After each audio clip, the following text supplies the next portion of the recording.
아마 자매의 이야기 가운데 참 공감이 가시는 분들이 많지 않았을까 생각합니다. 우리에게 이런저런 불안, 두려움 이런 것이 얼마나 우리 삶을 참 힘들게 하는지, 그리고 그거를 더 많이 느끼는 분들도 있고 뭐 좀 덜 느끼는 분들도 있지만 우리 삶에 이게 참 큰 문제라는 것, 그리고 그거를 완벽하게 이 땅에서 우리가 그 문제가 해결되지는 않지만 예수님을 만남으로 이렇게 하나씩 세상 밖으로, 집 밖으로, 또 관계 속으로 이렇게 나아가는 모습들을 보여주신 거 너무 감사합니다. 우리 자신의 이야기라는 생각이 들어요. 또 간증을 들으면서 이 만남이 참 중요하구나 이런 생각을 하게 됩니다. 만남이 참 중요하구나. 그래서 우리나라 국민 가요 중에 노사연 씨의 만남이라는 노래도 그렇게 참 유명한 것 같아요. 우리 만남은 우연이 아니야. 제가 불러볼까요? 아니야. 우리 만남은 우연이 아니야. 그것은 우리의 바램이었어. 이런 노래가 있는데, 제가 엊그제도 이제 저희 교회에 한 아이가 태어났어요. 그래서 그걸 축하하고 그랬는데, 그 아이가 얼마 있으면 이제 교회 첫나들이 하게 될 거거든요. 그럼 첫나들이 할 때 제가 이렇게 아이를 기도를 해줘요. 축복 기도를. 또 그렇게 여러 가지 아이들이 기도해달라고 부모님들이 이렇게 세례를 받거나 뭐 유학을 가거나 군대를 가거나 여러 가지 있을 때 함께 불러다가 이제 기도하는 경우가 있는데, 그때 제가 기도할 때 만남의 축복을 꼭 기도를 해줘요. 만남의 축복을. 그걸 안 빼놓고 가려고 합니다. 제가 아이들 딸 이렇게 저희 자녀가 2명이 있는데, 저희 자녀들 위해서도 제가 만남의 축복을 기도합니다. 하나님, 이 자녀들에게 주님 정말 좋은 친구, 그 다음에 좋은 스승, 특별히 좋은 영적인 리더, 그리고 좋은 배우자, 하나님 이 만남의 축복을 허락해 주시길 원합니다. 이걸 기도해요. 여러분, 만약에요 여러분에게 만남의 축복을 주시겠다고 하시면서 한 가지 만남의 축복만 구하라고 만약에 하신다면 여러분 어떤 만남의 축복을 구하시겠어요? 근데 저는 주저함 없이 예수님과의 인격적인 만남을 구할 것 같아요. 예수님과의 인격적인 만남. 왜냐하면 여러분, 예수님과의 이 만남이 어떤 다른 만남보다, 아까 이야기했죠, 좀 좋은 배우자, 좋은 스승, 리더 다 중요하잖아요. 어떤 만남보다 귀하고 복된 만남이기 때문에 그래요. 실제로 역사상에 수많은 사람들이 예수님과의 만남을 통해서 자기 인생이 바뀌고 방황이 끝내는 것을 경험을 했습니다. 삶의 의미를 발견했죠. 아까 우리 간증자처럼 자기 삶에 있는 여러 가지 불안과 그 두려움의 강한 문제, 이게 쉽게 없어질 수가 없거든요. 이거를 한 걸음 한 걸음 극복해 나아가는 첫걸음이 바로 주님과의 만남이었고, 또 더 큰 어려움이 왔을 때 주님과의 만남을 통해서 해결해 나가는 사람들이 너무나 많았습니다. 우리 인생에 있는 슬픔과 고통에서 회복되고 병에서 치유함을 받고 어떻게 그렇게 살아가는 것들도 주님과의 만남에서 비롯되는 것들이죠. 그 주님을 만나면요 하늘의 평안을 누리는 것 같아요. 세상에서 내 환경은 그대로이고 공고함은 여전히 그대로인 때가 많지만, 그러나 내 안에는 알 수 없는 평안이 있어요. 이겨나갈 수 있는 힘이 있어요. 그래서 관계에서 화목을 하게 되고 더 사랑할 수 있게 되고, 그리고 인생에서 소망을 갖고 살아가는 힘이 바로 주님과의 만남에서 생기는 것 같습니다. 오늘 우리 간증자가 그 증인인 거죠. 증인. 그리고 저도 사실 그 증인입니다. 저도. 여기 있는 분들도 많은 분들이 그런 증인이신 거죠. 저는 오늘 우리 성경 중에 요한복음이라는 성경이 있는데, 요한복음 5장에 보면 예수님을 만나서 회복되는 한 사람의 이야기가 나와요. 이 요한복음 5장에 나오는 사람은 병자, 아프신 분인데, 이분은 참 어두운, 너무나 힘든 고통스러운 삶을 살았던 사람이거든요. 근데 그의 인생에 회복이 일어납니다. 새로운 길이 열립니다. 바로 주님과의 만남을 통해서죠. 어떻게 그가 예수님을 만나고 어떤 과정을 통해서 회복되는지 우리가 살펴보기를 원하는데, 오늘 이 자리에는요, 나 이미 예수 믿는데 이런 분도 있어요. 예수님 아시는 분들. 그분들은 예수님은 우리가 상상할 수 없을 정도로 넓고 깊고 풍성하신 분이잖아요. 그러니까 예수님을 더 깊이 알아가는 그런 시간이 되기를 바라고요. 혹시 이 자리에 예수님을 내가 알았지만 지금은 좀 소원해져 있고 약간 거리감이 있는 그런 분들이 계시다면 주님과 좀 더 가까워지는 시간이 되기를 바라고, 혹시 이 자리에 예수님에 대해서 좀 모르시는 분들, 그런 분들이 계시다면 오늘 이 짧은 시간으로 우리가 예수님을 많이 알려드리는 건 쉽지가 않겠지만, 그러나 그 작은 이 퍼즐 조각 하나처럼 작은 디딤돌이 되어서 예수님을 더 알아가는 첫걸음이 오늘 됐으면 좋겠다, 이런 생각을 갖게 됩니다. 여러분, 요한복음 5장에 보면 이렇게 1절부터 3절이 기록이 돼 있어요. 자, 유대인의 명절 때입니다. 배경은 유대인의 명절이 되어서 예수님이 제자들과 함께 갈릴리에서 예루살렘이라는 곳으로 올라가십니다. 자, 그리고 예루살렘에 있는 양문, 양이 다니는 문 곁에 베데스다라고 하는 연못이 있는데, 그 연못 곁에 우리 보면 정자가 있잖아요. 이 정자 같은 게 5개가 있어요. 그리고 그 안에 많은 병자들이 거기 있다고 합니다. 맹인, 다리 저는 사람, 혈기 마른 사람. 혈기 마른 사람은 중풍병자를 의미합니다. 이렇게 많은 분들이 누워 있다라고 이 배경 설명을 해요. 여러분, 예수님 당시면 지금부터 약 2000년 전입니다. 그리고 중동 지방이죠. 거기에도 명절이 있었죠. 우리나라에는 뭐 추석이라든가 설이라든가 이게 가장 큰 명절인 것처럼 거기도 어떤 그 농사와 그 다음에 그들의 종교와 결합된 명절이 있는데 1년에 한 3번 정도가 가장 큰 명절이 있습니다. 어느 명절인지 나와 있지 않지만 하여간 그 명절에 예수님이 이제 예루살렘을 가시는 거죠. 우리는 각자 자기 지방에서 명절을 보내지만 예루살렘은 특별하게 이 종교적인 행사와 결합되어 있던 명절이다 보니까 지방에서 예루살렘으로 사람들이 이동을 해서 예루살렘 안에서 축제가 벌어지는 이 형태로 명절을 지내게 됩니다. 그래서 예수님이 갈릴리에서, 우리나라로 말하면 함경도에서 서울 쪽으로 이렇게 이동해서 이 명절을 보내시게 되는 상황이죠. 그런데요, 이제 예루살렘 근처에 다다르셨어요. 성문만 들어가면 돼요.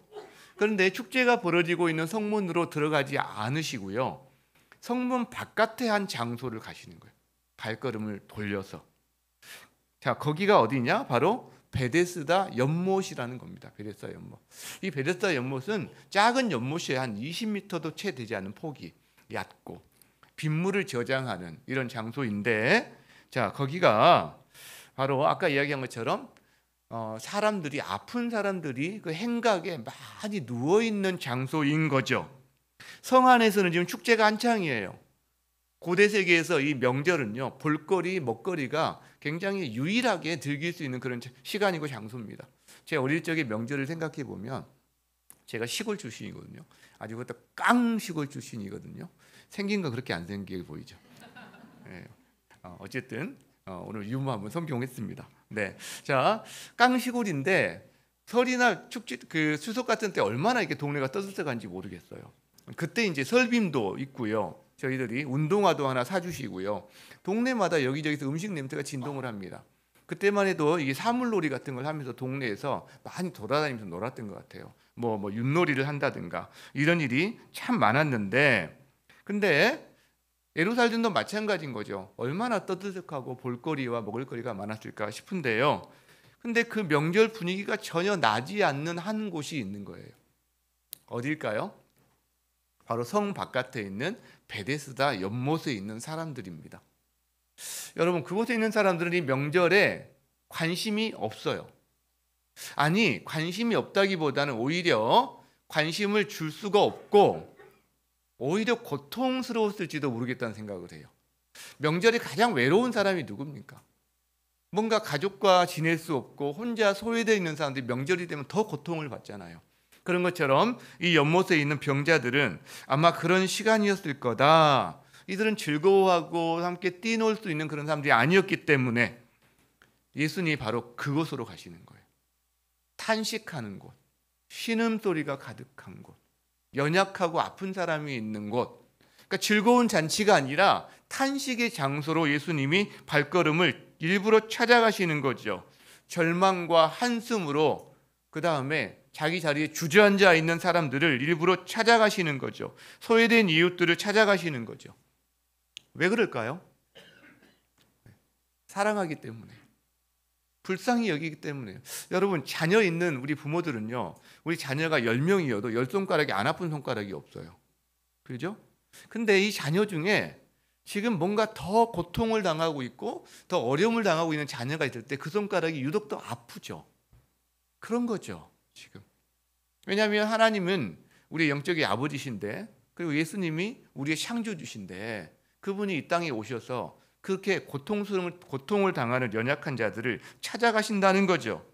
여러분 가운데 혹시 그렇게 잔치 자리가 남의 잔치 자리 같고 나는 잔치에 참여할 수 있는 마음도 없고 그런 상황도 안 되시는 분들도 있을 수 있잖아요.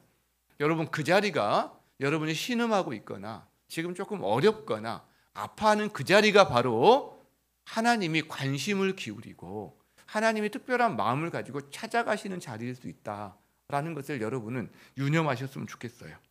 오늘 이 시간 주님께서 그렇게 찾아가실 때 여러분이 그 주님을 만났으면 좋겠다 이런 마음을 가져봅니다.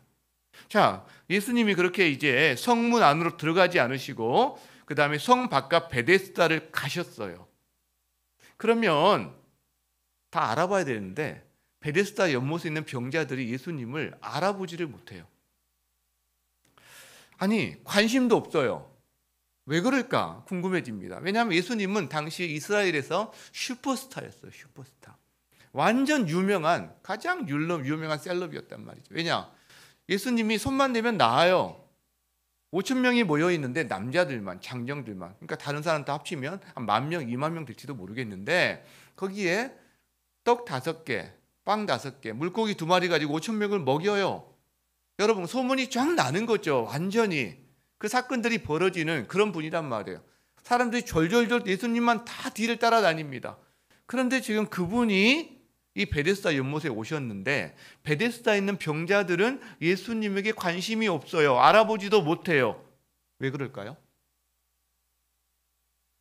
여러분 왜 그럴까요? 알아맞히면 제가 커피 쿠폰 하나 드릴게요.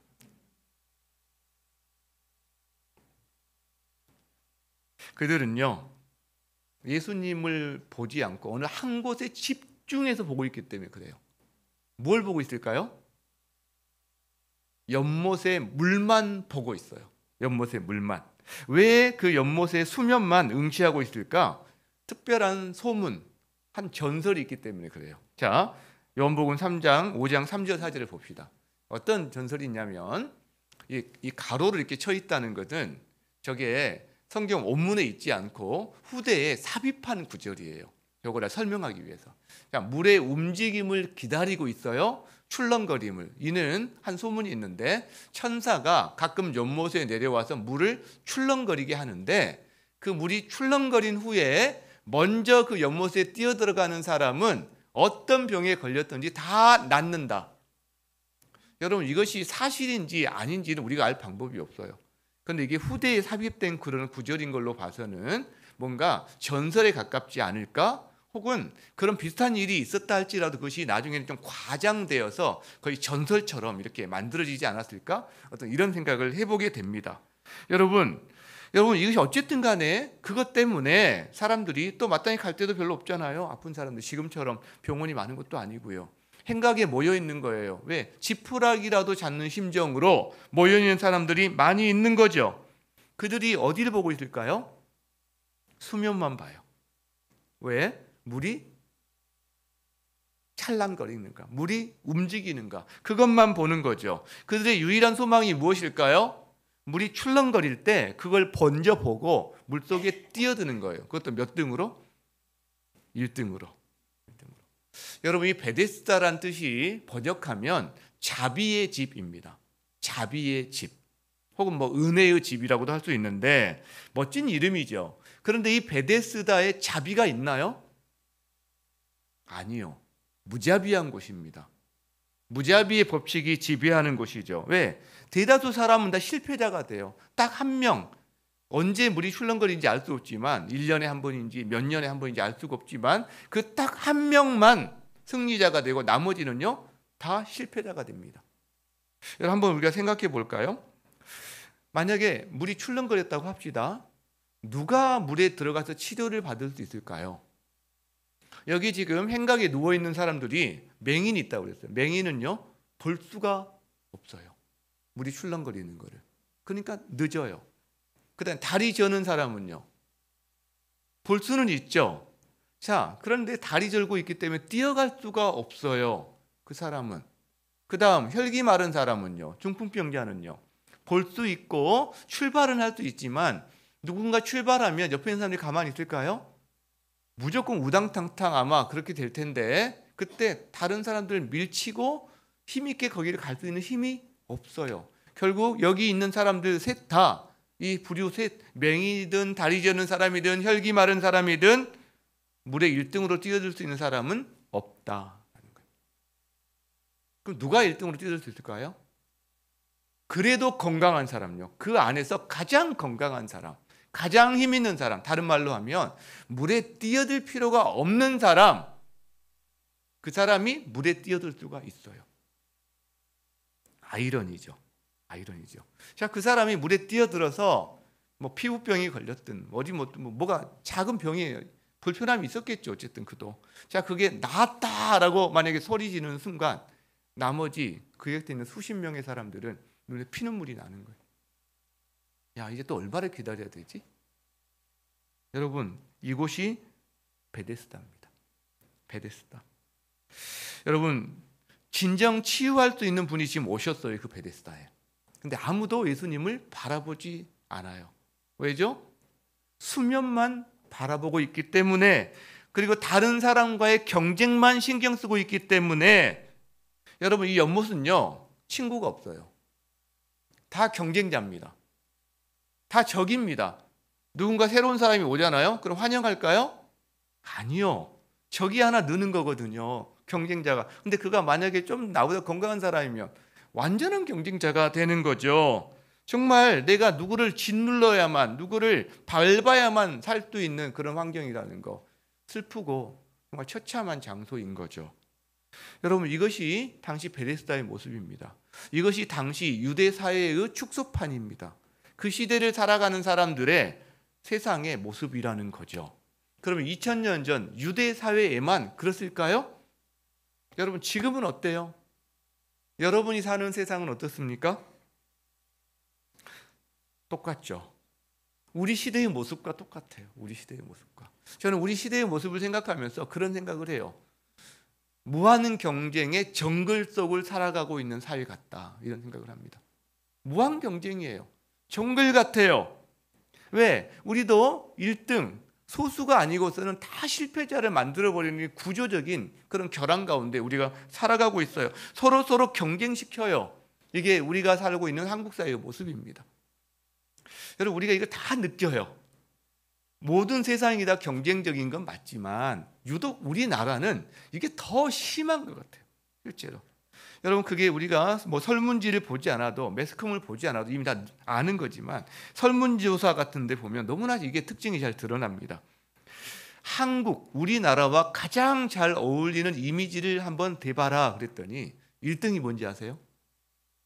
경쟁적이다. 이게 1등입니다. 이게 1등이에요. 그리고요, 2등이 역동적이다. 이거 하나 좀 괜찮고요. 3등은 복잡하다. 4등은 피곤하다. 좀 뒤로 갔더니 힘들다. 이런 것이 거의 주종입니다. 그 1등이 경쟁적이다예요. 여러분, 그러면 우리 어른들이 경쟁 세계 속에서 굉장히 힘들게 살아가고 있는데, 그럼 우리 아이들은 괜찮은가요? 어른만 경쟁 사회 속에서 고생하고 살아가나요? 우리 아이들은 그렇지 않나요?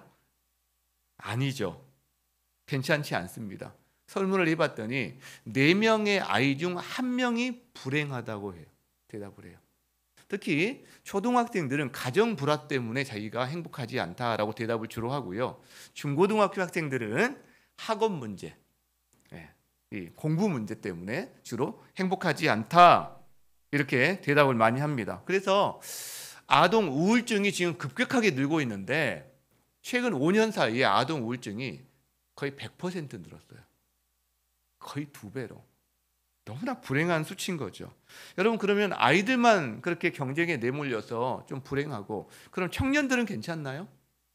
청년들? 아니죠. 청년들은 더합니다. 완전히 정글이에요. 정글. 왜냐하면요, 어릴 적부터 계속 어떤 엘리트 코스를 밟지 않으면 이미 청년 됐을 때 낙오자가 되어 있는 것 같은 이런 구조 속에 들어와 있어요.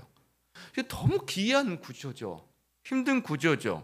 여러분, 그러다 보니까 이 사회에 진출하는 시기도 결혼하는 시기도 매년 늦어지고 있는데 신입사원 적정 나이라는 거 있거든요. 신입사원 적정 나이.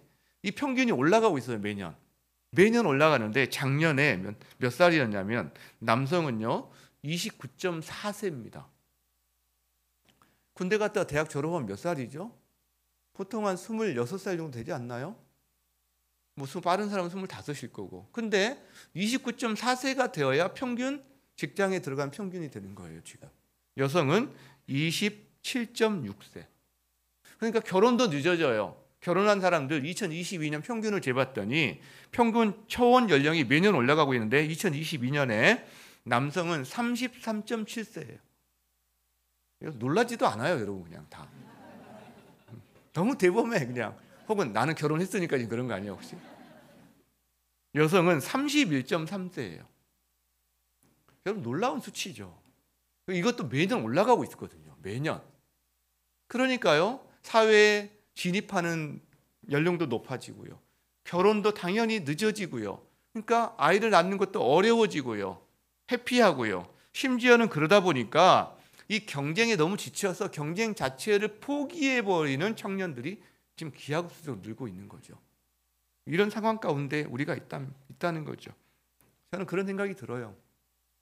세상이 존재하는 한 경쟁 구조는 없어질 수는 없지만 그러나 우리가 만들어야 할 거는 이 경쟁 시스템에서 반드시 경쟁 시스템에서 조금 탈락하는 사람도 있거든요. 실패자 같은 사람이 있거든요. 그러면 재도전할 수 있고 다시 한번 일어설 수 있는 기회를 사회적으로 이걸 좀 만들어줘야죠. 근데 이게 우리나라는 유독 약해요. 이게 유독 한번 미끄러지면 회복이 너무나 어려운 구조다. 실패자에게 기회가 없는 구조다. 이게 너무 가슴 아픈 일인 거죠. 여러분, 그래서 이 세상에서는 우리에게 너 경쟁에서 이겨야 해. 경쟁에서 밀리면 안 돼. 이기기 위해서는 남을 짓밟고서라도 서야 돼. 그래야 네가 조금이라도 성공할 수 있고 너의 자리를 차지할 수 있고 네가 조금이라도 행복할 수 있는 거야. 이 메시지가 전방위적으로 우리에게 울려 퍼집니다. 어릴 때부터 매스컴에서, 학교에서, 친구 관계에서, 심지어 가정에서도 아이들에게 경쟁을 가르쳐요. 여러분은 어떠세요? 여러분 인생은 어떠세요? 이 경쟁 구조 사이에서 그래도 나는 다행스럽게 내가 아주 바라던 바는 아니지만 그래도 실패하지 않고 어느 선까지 왔구나 라는 분도 계실 수 있어요. 그래도 다행이다. 여러분, 그럼 행복합니까? 어떤 분들은요, 나는 내가 기대하는 바에서 진짜 미치지 못했다. 그것이 마음에 상처가 되고 한이 되고 그다음에 고통이 되는 분들도 많이 있을 거예요, 사실은. 그리고 앞으로 갈수록 좀 많아질 가능성이 높아요. 여러분, 그런 분들은 그럼 어떻게 해야 됩니까? 이 사회 구조 속에서. 다시 한번 질문합니다. 여러분, 베데스다의 병자들에게 소망이 있을까요? 물 한 번 출렁이는 것으로 자기가 언젠가 나 나을 수 있어 라는 이것이 그들의 인생의 진정한 소망이 될 수 있을까요? 여러분, 베데스다 방식이 세상의 방식입니다. 이 베데스다 방식으로는요, 그 길을 계속 걸어갈 때 참된 안식, 참된 행복을 누리는 것은 진짜 어렵습니다. 하늘의 별 따기입니다. 무지개 쫓는 방식이라는 거죠. 여러분, 한번 우리가 질문해 봤으면 좋겠어요. 잠시 좀 멈춰 봤으면 좋겠어요. 너무 분주한 일상 가운데 생각 자체를 안 하고 우리가 훅 1년 지나가고 훅 5년, 10년 지나가는데 한번 멈춰서 내가 지난 살아왔던 5년, 10년 한번 돌아봤으면 좋겠어요. 여러분, 5년 동안 입지 않았던 옷은요, 앞으로 5년 동안 입을 가능성이 거의 0%입니다. 그러죠? 여러분, 지난 5년 동안, 10년 동안 살아왔던 삶의 궤적이 앞으로 5년, 10년을 그렇게 살아갈 그런 가능성이 거의 100%입니다. 여러분이 지난 5년, 10년 동안 살아왔던 삶의 방향이 여러분에게 진정한 안식과 진정한 행복을 가져다 줄 수 있는 방향이라면 그 길을 걸어가야겠죠. 그렇죠? 그러나 만약에 내가 어느 부분에서 보완하거나 혹은 돌이켜야 된다면 여러분, 우리가 진짜 숙고할 필요가 있다라는 겁니다. 왜? 세상의 방식을 주장하는 베데스다는 가짜거든요. 짝퉁이에요, 여러분. 짝퉁입니다. 행복을 준다고 말을 해요. 소리 높여 외쳐요. 영화에서는 매번 완전한 어떤 정열적인 사랑을 이야기하고 잘된 사람에 대한 성공담을 이야기하고 계속해서 이야기하지만 그러나 짝퉁입니다. 가짜 자비의 집이에요. 여러분, 진짜 자비는 거기 없어요. 진짜 자비는요, 예수님께 있어요. 예수님. 여러분, 진짜 자비는요, 성문 밖 베데스다에 있는 게 아니라 지금 이 베데스다가 양의 문 곁에 있는데, 이 양의 문을 통해서 성전 제사에 쓰여지는, 우리의 죄를 사하고 하나님과 관계를 회복하는 양들이 통과하는 문이거든요. 그래서 이 문을 통과해서, 이 양의 문을 통과해서 성전에서 이들이 제물로 드려지면서 하나님과 관계를 회복하게 되는데, 이게 하나의 상징이에요. 우리 인류의 죄를 대신 지시고 우리와 하나님과의 관계를 회복시키시는 예수 그리스도가 하나님의 어린 양이 되어서 그 문을 통해 들어오고, 그분이 자기 몸을 제물로 내어주심으로 말미암아 우리가 하나님의 은혜와 충만함과 자유와 기쁨을 받아 누릴 수 있는 그런 사람으로 바뀌게 하는 그 역할을 이분이 감당하시거든요. 여러분, 그래서 진짜 자비, 진짜 은혜는 예수님 안에 있어요. 여러분, 겨울철에 우리가 정말 추울 때 어디가 따뜻합니까? 불 곁에 가야 따뜻한 거거든요. 도람통에다가 불을 피워놓은 곳에 갔을 때 모닥불에 불을 쬐어서 따뜻한 것처럼 하나님께로 가까이 나아갈 때 우리가 따뜻한 거거든요. 인생이 행복과 안식을 누리는 거거든요. 진짜 자비는 예수님께 있는데, 그 베데스다 연못에 있는 사람들 중에 한 사람이 이 진짜 자비를 만납니다. 진짜 자비를. 그는 38년 된 병자입니다. 38년 된 병자. 예수님이요, 38년 된 병자가 누워있는 것을 보세요. 그리고 그 병이 오래된 것을 아세요. 보시고. 그리고 그에게 다가가십니다. 그리고 질문하세요. 자, 한 가지 이제 의문이 생깁니다. 수없이 많은 병자들이 베데스다에 있는데 왜 38년 된 병자에게 예수님이 가셔서 만나시고 그를 회복시켜 주셨을까요? 수많은 사람 중에 왜 그 사람이냐는 거죠. 왜? 이게 중요한 질문 아닙니까? 몰라요. 몰라요. 왜? 성경에 답이 나와 있지 않으니까. 그러나 우리가 성경을 이렇게 살펴보면서 추측할 수 있는 단서는 좀 있습니다. 저는 한 두 가지 정도 생각을 해보는데, 하나는요, 예수님이 그가 병이 벌써 오랜 것을 아셨다라는 표현을 쓰세요. 얼마나 오래됐죠, 이 병자가? 38년이요. 여러분, 말이 38년이지 정말 긴 시간이죠. 그 사람의 인생 전부예요.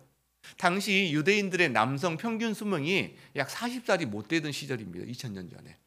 근데 이 사람은 중풍병에 언제 걸렸는지 모르지만 그때로부터 38년을 살아온 거예요. 자기 인생 전부가 병자로 살아온 시간인 거죠. 여러분, 그렇기 때문에 이 사람 병이 오랜 것을 알고 있어요. 그 사람 불쌍히 여기시는 거예요. 불쌍히 여기시는 거. 그렇죠? 한눈에 봐도 많은 병자 중에서 그가 눈에 띄었을 것 같다는 거죠. 이게 전 첫 번째 이유인 것 같다는 생각이 들고요. 예수님이 그를 찾아간 이유. 근데 두 번째, 여러분, 예수님이 그 사람에게 질문을 하거든요. 제가 질문을 하는데 등에다 대고 질문할 수 있습니까? 사람 뒤통수에 대고? 안 되죠. 적어도 눈이 마주쳐야 뭔가 질문을 하고 대답을 할 거 아니에요. 자, 그 말은 이 38년 된 병자가 지금 옆몸만 바라보고 있지 않다라는 거예요. 모든 사람이 옆몸만 바라보고 있어서 예수님과 눈을 마주칠 수 없는 상황인데, 이 사람은 옆몸만 바라보고 있지 않아요. 다른 말로 하면 옆못에만 자기의 인생의 소망을 걸고 있지 않아요. 그러니까 예수님이 인기척을 느껴서 돌아봐서 눈이 마주쳤는지, 예수님이 톡톡 쳐서 눈이 마주쳤는지는 우리가 자세히는 알 수 없지만, 하여간 그는 돌아보고 예수님과 눈이 마주쳐서 예수님과 대화할 수 있는 기회를 얻은 사람이다라는 거죠. 자, 그리고 나서 예수님이 질문을 하는 거예요. 네가 낫고자 하느냐? 네가 낫고자 하느냐? 여러분, 38년이나 병을 앓은 사람한테 그게 할 질문입니까? 근데 왜 그 질문 하실까요? 왜 그 질문 하실까요? 여러분 병을 알아보신 분은 아실 거예요. 한 잠시 앓으면 우리가 낫는다는 소망을 갖고 살아갑니다. 근데요, 이 병이 1년이 된다고 생각해 봅시다. 5년이 된다고 생각해 봅시다. 10년이 됐다고 생각해 봅시다. 그럼 어떻게 될까요? 어느 순간 희망을 잃어버립니다. 그리고 어느 순간 포기하게 됩니다. 이 사람이 아마 그런 상황일 수 있어요. 38년이나 지났기 때문에 이 사람은 이미 마음속에서 거의 인생 자포자기한 상황일 수도 있죠. 그런 사람에게 예수님이 지금 질문을 통해서 도전합니다. 어떤 도전을요? 너 정말 낫고 싶니? 너 인생 혹시 포기한 건 아니지? 너 정말 낫고 싶니? 네가 오랜 세월 동안 알아봤던 그 자리를 박차고 일어나서 새로운 삶의 길을 한번 걸어가 볼 마음이 있니? 새로운 인생을 한번 살고 싶니? 여러분, 이 도전을 하고 있다라는 거죠. 여러분, 하나님도 동일하게 우리에게 도전하세요. 네가 낫고 싶으냐?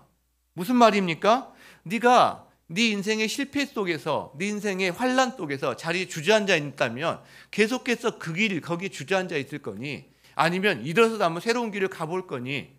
내가 내민선을 붙잡고 너의 인생을 다시 한번 새롭게 해볼 용기가 있니? 너 정말 네 인생이 달라지기를 원해? 여러분, 이 질문을 하나님은 우리에게 하신다는 거죠. 여러분, 우리가 모두가요, 저는 아멘 대답했으면 좋겠어요. 주님, 제가 진짜 바뀌고 싶어요. 제 인생이 달라지고 싶어요. 제 인생 이대로 살면 제가 지난 10년 동안, 지난 20년 동안 살아왔던 삶의 연장이어서 제 앞으로 10년, 20년도 똑같을 것 같은데 그걸로는 제 인생이 후회 없는 인생을 살았다고 말하기는 어려울 것 같아요. 주님 만나서 제가 새로운 인생 살아보고 싶습니다. 주님, 저를 만나주세요. 여러분, 우리가 그렇게 대답할 수 있으면 좋겠어요. 그렇게 대답했으면 좋겠어요. 이 병자는 어떻게 대답합니까? 보통 병자라면요, 네가 낫고 싶으냐, 네가 낫기를 원하느냐라고 질문했을 때 그럼요, 나 낫고 싶죠 라고 대답했을 것 같은데 이 병자는 여러분 그 대답도 못해요. 지금 어떻게 대답하죠? 한번 봅시다. 요한복음 5장 6절 7절에 같이 한번 읽어볼까요? 시작. 병자가 대답하되 주여, 물이 움직일 때에 나를 못에 넣어주는 사람이 없어 내가 가는 동안에 다른 사람이 먼저 내려가나이다. 이 사람이 이렇게 말하는 거예요. 선생님, 물이 움직일 때에 나를 연못에 넣어주는 사람이 없어요. 그래서 내가 어떻게 가는 동안에 항상 보면 다른 사람이 먼저 가버렸습니다. 여러분, 어떤 느낌이 드세요? 이 사람의 대답에서? 어떤 느낌 드세요? 저는 체념을 넘어선 절망 같은 게 느껴져요. 절망 같은 게. 이렇게 대답하는 거죠. 이렇게. 선생님, 저는 이 베데스다의 연못에서 물에 먼저 들어가면 낫는다는 말을 듣고 이 자리에 지금 수년째 있는데 사실 저는 이 경쟁에서 이길 수 있는 사람이 아닙니다. 사실 저는 소망이 있는 사람이 아닙니다. 왜? 저는 누군가가 저를 도와주지 않으면 여기 들어갈 수가 없는데 보다시피 여기에 도와줄 수 있는 사람이 있어요, 여러분? 다 자기 코가 석자인데? 없죠. 저는 소망이 없지만 다른 방법이 없어서 그냥 여기 있는 사람일 뿐입니다. 이 절망의 마음이 느껴진다는 거죠. 여러분, 이 사람은요, 애통한 자예요. 마음이 슬픈 자입니다. 근데요, 자기 상황 인식은 분명히 하고 있어요. 아, 여기서 내가 소망이 없는 것이구나. 내가 어쩔 수 없이 이곳에 있지만 소망이 없구나. 이 사람은요, 지금 절망합니다. 근데요, 이 절망이 이 사람을 살립니다. 그러니까 소망이 없는 곳에서 절망하는 것은 그 사람을 소망으로 이끕니다. 여러분, 소망이 없는데 계속 소망이 있다고 자기 암시하는 것은 그 사람을 소망으로 이끌지 못해요. 그러나 연못에 더 이상 자기 소망이 없다는 걸 알아요. 그러니까 이 사람은 연못만 바라보고 있지 않아요. 두리번거리는 거죠. 사람도 보고 누가 왔는지도 보고. 그러다 예수님을 만나는 거죠. 그리고 하늘도 봤겠죠. 밤에는 달도 봤겠죠. 하늘을 보면서 하나님께 기도도 했겠죠. 제 인생이 왜 이 모양입니까? 저도 변화되고 싶습니다. 내 인생 이렇게 살다가 끝나는 인생입니까?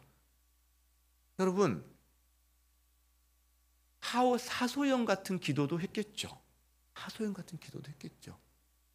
왜? 누가 합니까? 자기 현재 상황에서 절망한 사람이 하는 거죠. 이것이 그에게 소망이 됩니다. 이것이 그에게 예수님을 만나는 계기가 됩니다. 여러분, 우리도요, 저는 이 38년 된 병자 같은 고백이 필요하다는 생각을 해요. 여러분, 지금까지 살아왔던 삶의 궤적에서 여러분, 그것이 교회를 다니고 있는 분들 가운데서도요, 많은 사람들이 주님의 풍성함과 자유함을 누린다고 하는데 나는 왜 그 조금 누릴까 말까 이 정도 왔다 갔다 이런 분도 계세요. 여러분, 계속 그렇게 살지 마시고요, 뭔가 한번 주님 앞에 자신을 던져봤으면 좋겠어요. 병자처럼 이 길로 가면 안 되겠구나. 다시 한번 주님 만나주세요. 한번 하늘을 향해서 하소연했으면 좋겠어요. 우리 가운데 주님과 멀어지신 분, 그렇게 살아보니까 여러분의 인생이 그렇게 모든 것이 뜻대로 잘 풀리든가요? 하나님의 도우심이 없이 여러분의 힘만으로 살아가는 인생이 여러분 인생의 꽃길을 만들고 자기 인생을 곱게 펴주든가요? 아닌 건 너무나 많이 경험하시잖아요. 그죠? 하나님 다시 한번 찾고 주님과 가까워졌으면 좋겠어요. 주님의 힘과 능력으로 우리가 늘 노를 저어서 가는 인생이 아니라 그 다음에 주님께서 바람을 한번 불어 넣어주시면 돛담배가 바람을 받아서 내가 노를 한번 저었는데 내가 100번을 저어도 10m 갈까 말까 했는데 바람 한번 넣어주심으로 말미암아 한번 쑥 가는 것들을 경험하는 것, 여러분 그런 인생 됐으면 좋겠어요. 그리고 예수님을 알지 못하시는 분들, 그리고 만나지 못한 분들은 예수님 안에 있는 이 생명과 이 충만함과 자유가 무엇인지, 세상을 지으신 하나님께서 우리가 허락하신 생명이 무엇인지를 알고 누리셨으면 좋겠다는 거죠. 여러분, 그래서 그 첫 단계가 우리가 살아가고 있는 세상의 방식이 이것이 진정 소망이 있는 것인가 아니면 절망해야 되는 것인가, 이것부터 필요하다는 거죠. 옆몸만 계속 바라보고 있어서는 안 된다는 거죠. 하늘도 바라봐야 돼요. 주변 사람들도 바라봐야 돼요. 그리고 무엇보다도 주님을 찾아야 된다는 거죠. 여러분, 또 한 가지 38년 된 병자의 대답이 절망이 느껴진다고 그랬잖아요. 절망. 근데 사실 또 한 가지 느껴지는 게 요청이에요. 요청. 하나는 자기 자신에 대한 절망이잖아요. 자기 상황에 대한 절망인데, 또 하나는 이렇게 말을 하는 거죠. 물이 출렁일 때 나를 도와서 넣어주는 사람이 없어요. 자, 이 말은 당신이 혹시 나를 도와줄 수 있나요? 이렇게 우리가 이해할 수도 있죠. 어떤 보면 요청이죠. 영어로 번역하면 이렇게 됩니다. I have no one to help me. 즉, 나를 도와줄 사람이 단 한 사람도 없어요. 이 말을 하거든요. 단 한 명도 없어요. 나를 도와줄 사람이. 이렇게 말을 하는데 저는 이걸 예수님이 이렇게 들으시지 않았나 생각이 들어요. 당신이 저를 도와줄 그 한 사람이 되어줄 수 있나요? 예수님 귀에 이렇게 들으시지 않았을까? 저는 그런 생각이 들어요. I have no one. 그러거든요. 단 한 명도 없어, 내 인생에. 여러분, 인생이 힘들고 그래서 심한 경우에는 생을 마감하기까지 하는 사람들의 공통점이 뭡니까? 그 단 한 사람이 없는 거거든요. 단 한 사람이 있는 사람은요, 그렇게까지 안 한단 말이죠. 단 한 사람이 있는 사람은 일어선단 말이죠. 여러분, 이 38년 된 병자의 이 요청은요, 우리의 기도랑 비슷해요. 38년 된 병자는 지금 이 베데스다의 경쟁 사회 속에서 내가 조금 더 경쟁에 이길 수 있도록 나를 좀 도와주세요. 사실 이런 요청 정도거든요. 예수님에게. 우리의 기도도 내가 살아간 이 세상에서, 이 경쟁 속에서 내가 이 경쟁에서 지치지 않고 좀 살아갈 수 있도록 좀 도와주세요. 이런 기도가 대부분이죠. 근데 주님이 이 기도를 주님의 손을 붙잡는 기도로 이해하신다는 거죠. 왜? 우리 인간이 그렇게 연약하기 때문에. 그래서 나를 도와줄 사람이 한 사람도 없어요 라는 기도를 주님 귀에는 당신이 나를 도와줄 그 한 사람이 되어주실 수 있나요? 단순히 나를 물에 넣어줄 한 사람이 아니라 내 인생 전체를 구원해줄 한 사람이 되어줄 수 있나요? 라는 걸로 주님께서는 들으시고 손을 내미신다는 거죠. 여러분, 우리도 마찬가지입니다. 우리도. 예수님이 그 병자에게 이렇게 말씀하세요. 일어나라. 38년 동안 누워있던 사람에게 일어나라. 다리에 힘이 생겨요. 그리고 네 자리를 들고 걸어가라. 누워있었던 매트 같은 게 있겠죠. 네 매트를 들고 걸어가라. 새로운 삶을 향하여 전진해라. 이렇게 말씀하세요. 여러분, 병자의 요청은요, 지극히 미약했습니다. 이 경쟁에서 제발 어떻게 이길 수 있도록 좀 도와줄 수 있나요? 정도였어요. 근데 예수님은요, 그거를 예수님이 내민 손을 붙잡는 걸로 예수님은 받아주신 거죠. 그래서 베데스다의 경쟁이 아니라 그 판을 뛰어넘는, 내가 참 잡이다, 내가 참 베데스다다, 나는 너를 베데스다의 경쟁에서 이기게 하는 사람이 아니라 베데스다의 경쟁을 뛰어넘어서 너의 존재 자체를 회복시킬 수 있는 하나님이다 하시면서 그를 일어나라. 네 매트를 들고 네가 살아왔던 삶의 방식을 들고 새로운 길을 걸어가라 라고 이야기한다는 거죠. 여러분, 예수님 말씀이 그대로 성취됩니다. 그대로 성취됩니다. 말씀 한마디에 38년 동안 이러지도 못하고 저러지도 못하고 수없이 많은 괴로움, 가족들 가운데서의 서로 어떤 어려움이 많았을 거 아니에요. 고독했을 거 아니에요. 자기 자신을 가책했을 거 아니에요. 그 사람을 주님이 치유하십니다. 회복시키십니다. 여러분, 단순히 손가락 아플 때 손가락 하나 싸매주는 분 정도가 아니라는 거죠. 작은 문제 하나 생겼을 때 작은 문제 하나 해결하는 분 정도가 아니라는, 우리 인생 전체를 바꾸시는, 하늘과 땅을 지으신, 우리를 지으신 분이시라는 거죠. 여러분, 그 예수님 앞에 나아가기만 하면 됩니다. 주님이 우리에게 찾아오시거든요. 찾아오실 때 네가 낫고자 하는 이 질문에 어린아이 같은 대답만 해도 됩니다. 어린아이 같은, 이 병자가 그랬잖아요. 어린아이 같은 대답한 거잖아요. 나 도와줄 사람이 하나도 없어요. 제가 그래서 못 낫고 있어요. 이것도 예수님 손을 잡는 걸로 예수님이 해석해 주시는 거죠. 여러분, 세상은요, 베데스다의 구호를 우리한테 외치라고 그럽니다. 이 베데스다의 구호 대표적인 게 뭔지 아세요? 외국에 나가면 외국의 삐끼들한테 자주 듣게 되는 소리가 있습니다. 빨리빨리, 빨리빨리, 여기저기서 쫓아와서 빨리빨리. 어떻게 그 말은 배워가지고 한국 사람만 가면 빨리빨리 합니다. 이게, 예, 이 베데스다의 구호가 이게 빨리빨리입니다. 그리고 같이 따라오는 구호 하나 있는데, 더 열심히, 조금 더 잠을 줄이고, 조금 더 힘을 내어서 한번 인생을 갈아 넣어봐. 그러면 네 길이 혹시 아니 조금 더 열릴 거야. 조금 더 성취할 거야. 조금 더 행복해질 거야. 여러분, 이게 베데스다의 구호고 세상의 방식이고 세상의 메시지입니다. 여러분, 달콤하게 들릴 수 있지만 왜? 또 그렇게 해서 성공한 사람들이 계속 매스컴에 나와서 그 방식을 또 계속 설파하거든요. 난 이렇게 해서 성공했어. 계속해서 이야기하거든요.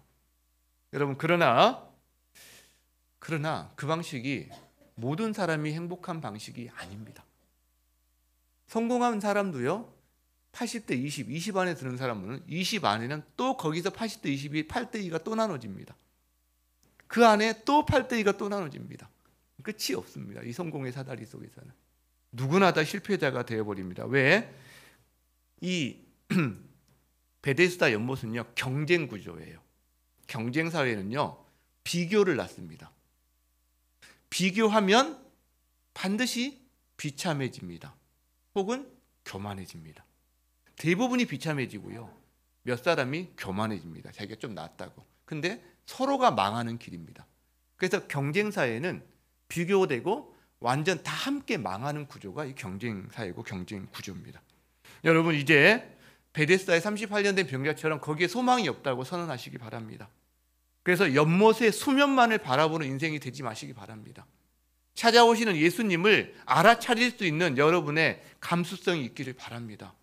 하늘을 보고, 밤에는 별을 보고 달을 보고 하늘을 향하여 이 우주를 만드신 하나님을 바라보면서, 주님, 이 땅에 살아간 이 인생이 이렇게 그냥 끝내야 되는 게 그냥 인생입니까? 여러분, 한번 질문도 하시고 하소연도 하시고 주님을 찾아보시기 바랍니다.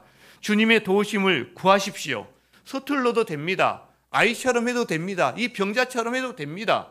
주님이 찾아오실 때, 주님이 손을 내미실 때 서툰 손짓이지만 그 손을 붙잡는 그 행동과 그 말과 의지를 가지고 주님을 붙잡으면 주님께서 여러분을 오히려 붙잡아 주실 거예요. 여러분, 38년 된 병자도요, 자기를 찾아오셨기 때문에 만난 거예요. 예수님이 네가 낫고자 하느냐 그 말에 서툰 말이지만 반응했기 때문에 낫는, 그가 한 게 사실은 거의 없어요. 이게 은혜입니다. 자기가 해서 얻는 건 은혜가 아니라 대가죠. 여러분, 한 게 없는데 주어지는 게 은혜예요. 그게 자비예요. 이제 우리가 손을 잡을 차례입니다. 예수님이 손을 내미세요. 이미 잘 믿고 있는 사람들에게도 더 강한 손으로. 왜? 예수님은 풍성하시거든요. 근데 우리가 누리는 건요, 진짜 조금이에요. 풍성함으로 초대하세요. 예수님과 멀어져 있는 사람은요, 더 이 풍성함을 못 누리고 있는 거죠. 가까이 오라고 말씀하십니다. 예수님을 모르는 사람들은요. 오늘 이 자리에서 우리가 밝혀진 예수님에 대한 이 말씀은 정말 일부분이죠. 예수님에 대한 전부가 아니죠. 그러나 이게 예수님께 나아가는 첫걸음은 될 수 있습니다. 발판은 될 수 있죠. 문정도 역할은 할 수 있다는 거죠. 여러분, 저도 경쟁의 정글 속에서 젊은 시절 헤매이고 방황하고 그것 때문에 인생이 너무 힘들고 그러면서 정말 눈물 콧물 다 쏟았던 사람 중에 한 사람입니다. 때로 성공도 있었고 했지만 그러나 그 경쟁이 실패했을 때 얼마나 마음이 무너지는지 고단하고 방황이 너무나 많았던 사람이에요. 그때 제가 그 절망의 자리에서 저한테 손을 내미신 주님을 만났거든요. 그래서 제가 간증자인 거죠. 저도 증인인 거죠. 주님을 만나면 인생이 바뀐다. 이 증인인 거죠. 여러분, 이 시간에 우리가 주님 앞에 한번 반응했으면 좋겠어요. 반응했으면 좋겠어요. 우리가 예수님 앞에 예수님은 하나님이십니다. 하나님께서 세상을 아름답게 지으셨어요.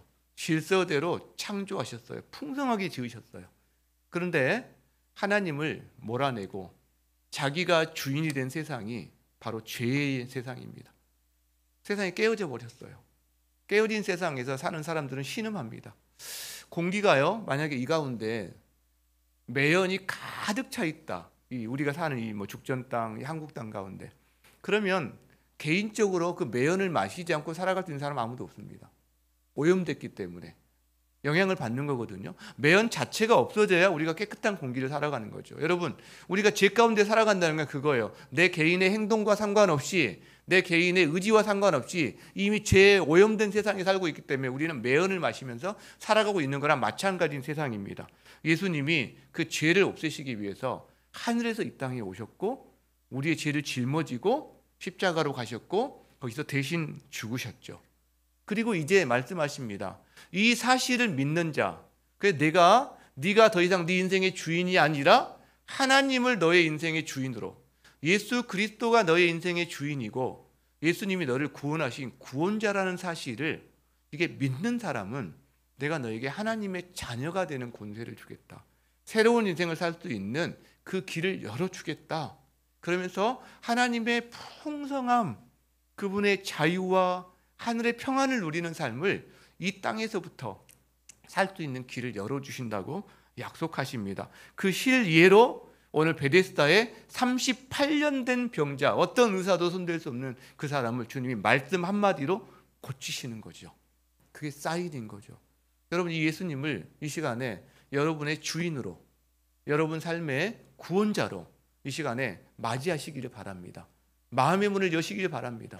이 시간에요, 예수님을 내 주인으로, 나의 구원자로 모시고 싶은 분들은 가슴에 손을 얹어주세요. 이것이 여러분의 결단의 표현입니다. 내가 주님과 좀 멀어져 있었는데 내가 주님과 더 가까워지고 싶습니다. 재헌신하시는 분들도, 주님, 제가 주님을 섬겼지만 이 시간 이 주님을 새롭게 발견하며 다시 한번 주님 앞에 가까이 나가기를 원합니다. 재헌신하시는 분, 또 주님 앞에 영접하시고자 하는 분은 가슴에 손을 얹어주시기 바랍니다. 그리고 제가 여러분을 위해서 기도할게요. 여러분이 마음으로 따라하시면서 여러분이 마음으로 또 아멘으로 화답하시면서 이 기도 들어주시길 바랍니다. 제가 기도하겠습니다. 사랑하는 주님, 오늘 이 시간 우리가 베데스다 곁에 있는 38년 된 병자의 이야기를 들었습니다. 얼마나 힘들었을까요? 얼마나 공고했을까요? 유일한 소망이 물이 출렁일 때 1등으로 들어가는 것인데, 그것은 그에게 하나님 결코 일어날 수 없는 그림의 떡에 불과했던, 절망할 수밖에 없었던 그런 사람이었습니다.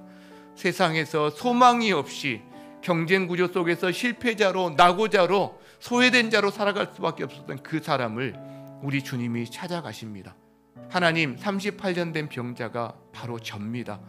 하나님, 이 세상 경쟁 구조 속에서 신음하며 살아가는 세상 모든 사람들이 38년 된 병자와 같은 사람들입니다. 이 시간 주님께서 그들에게, 병자에게 찾아가신 것처럼 우리에게 찾아오심을 믿습니다. 하나님 아버지, 이 시간 우리에게 질문하시는 것을 믿습니다. 네가 낫고자 하느냐?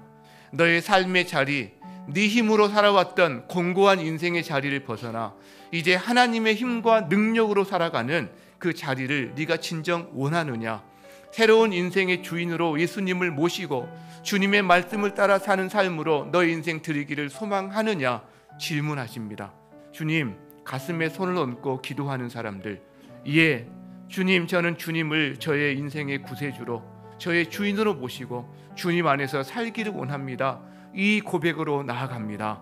주님, 임재하여 주시옵소서. 손을 잡아 주시옵소서. 하나님 하늘의 평강으로 덮어 주시옵소서. 새로운 힘과 능력으로 함께하여 주시옵소서.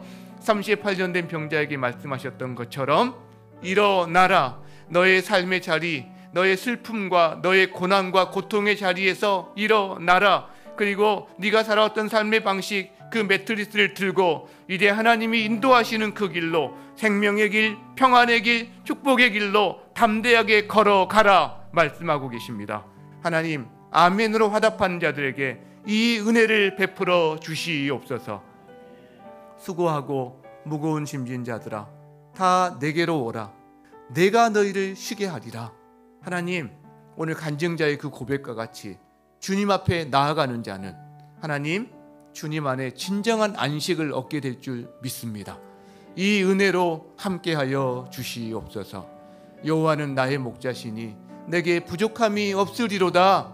주님, 지금 가슴에 손을 얹고 기도하는 자들의 목자가 되어 주셔서 지금부터 영원까지, 이들의 인생의 그 마지막까지 함께 동행하여 주시고, 이들을 하나님의 풍성함으로, 그 자유와 축복으로 주님 이들을 인도하여 주시옵소서. 그렇게 이끄실 주님을 찬양하며 예수님의 이름으로 기도하옵나이다. 아멘, 아멘, 아멘. 감사합니다. 감사합니다. 여러분, 가슴에 손을 얹고 진정으로 기도하신 분들은 하나님은 영이시거든요. 우리의 결단을 기뻐 받으시고 주님께서 이미 일하시고 지금도 일하실 줄 믿습니다. 여러분의 인생에 주님의 이끄심이 함께 하시기를 주의 이름으로 축복합니다. 우리 함께 찬양 하나 하고 제가 기도하고 마쳤으면 좋겠는데, 행복이라는 찬양이 있어요. 행복. 그래서 어떤 게 행복인지 우리가 많이 가져야만, 많이 누려야만 이게 아니라 우리가 소소함에도 누릴 수 있는 행복들이 있거든요. 하나님의 자녀가 누리는 행복이 무엇인지 이 찬양하면서 생각하고 한번 찬양했으면 좋겠습니다. 함께 찬양하겠습니다.